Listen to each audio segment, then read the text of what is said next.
सुभाषितानी का चतुर्थ श्लोक आप लोग को बताने जा रही हूँ। पहले मैं उच्चारण करती हूँ, उसके बाद आप लोग को बताती हूँ।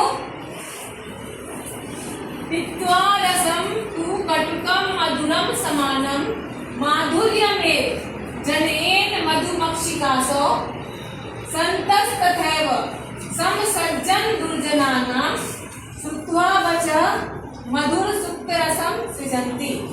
फिर से पढ़ते हैं इसको।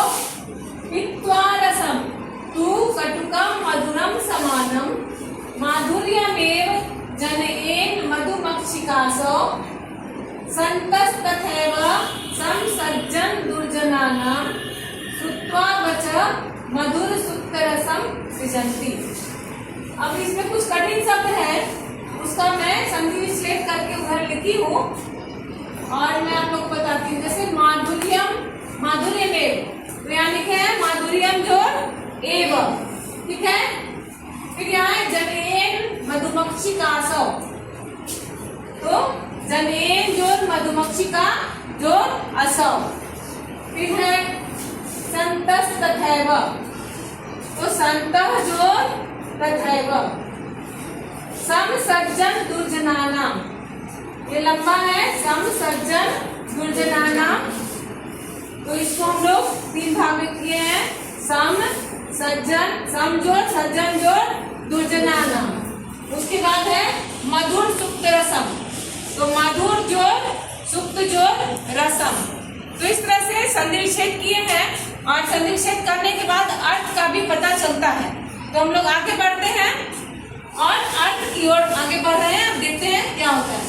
तो यहाँ पर है मधुमक्षिका, कटुकम मधुकम मधुरम समानम। मधुमक्षिका जो है, मधुमक्षिका किसको कहा गया? मधुमक्खी को, ठीक है।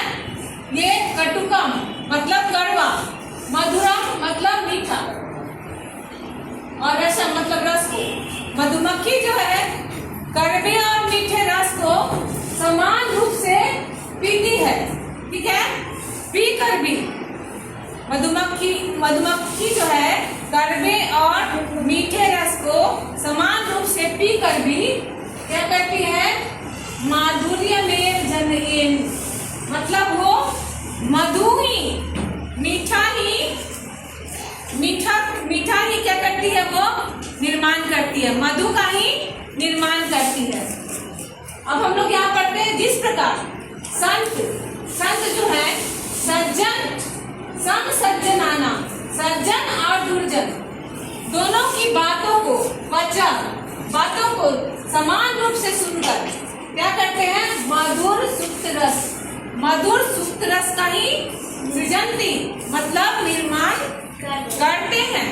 कभी भी सज्जन पुरुष, संत पुरुष जो होते हैं, संत जो होते हैं सबकी बातों को सुनते हैं। सज्जन की बातों को भी सुनते हैं, दुर्जन की बातों को भी सुनते हैं।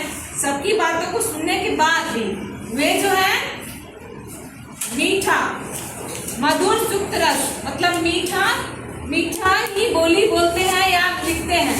तो हम लोगों को भी उन्हीं की तरह बनना चाहिए। कैसा भी हो, हर स्थिति में हर लोगों के साथ हम लोग रहते हैं, अच्छे और बुरे सब लोग के साथ उठना बैठना होता है। लेकिन हम लोगों को अपने व्यवहार में, विचार में या बोलने में कभी भी हम लोगों को ऐसा नहीं करना चाहिए कि गलत बोले। हम लोग को हर वक्त मधुर बोली ही बोलना चाहिए, मधुर ही बोलना चाहिए, अच्छे से बोलना चाहिए। ठीक है, आप लोग को समझ में आ गया?